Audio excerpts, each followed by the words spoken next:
जल प्रवाह पावितस्थले कलेवलम्ब्यलम्बितां भुजङ्गतुङ्गमालिकान्तमड्डमड्डमड्डमन्निनादवड्डमर्वयं चकार चण्डताण्डवं तनोतु नः शिव शिव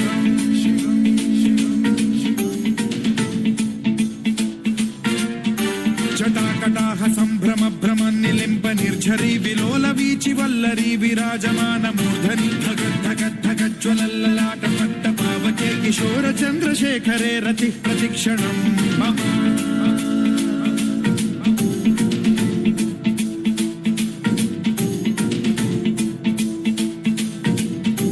जटाभुजंग पिंगल स्फुरत्प्रणामणि प्रभा कदम्ब कुङ्कुमद्रव प्रलिप्त दिग्वधूमुखे मदान्द सिन्धुर स्फुरत्वगुत्तरीय मेधुरे मनो विनोदमद्भुतं बिभर्तु भूत भर्तरि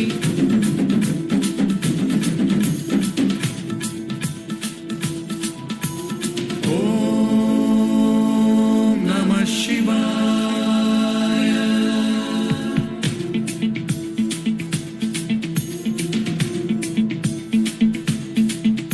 सदाशिवं भजाम्यहं सदाशिवं भजाम्यहं ॐ नमः शिवाय प्रफुल्लनीलपङ्कज प्रपञ्चकालिमप्रभावलम्बिकण्ठकन्दली रुचिप्रबद्धकन्धरं स्मरच्छिदं पुरच्छिदं भवच्छिदं मखच्छिदं गजच्छिदान्धकच्छिदं तमन्तकच्छिदं भजे अखर्व सर्व मंगला कला कदम्ब मंजरी रस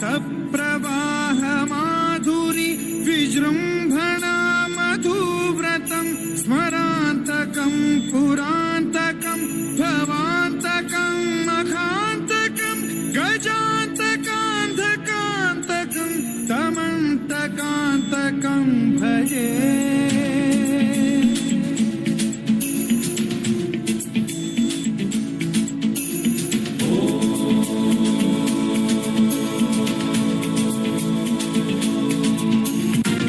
नित्यमेव मुक्तमुत्तमोत्तमं स्तवं पठन् स्मरन् ब्रुवन्नरो विशुद्धिमेति सन्ततं हरे गुरौ सुभक्तिमाशु याति नान्यथा गतिं विमोहनं हि देहिनां सुशङ्करस्य चिन्ता विमोहनं हि देहिनां सुशङ्करस्य चिन्ता विमोहनं हि देहिनां सुशङ्करस्य चिन्ता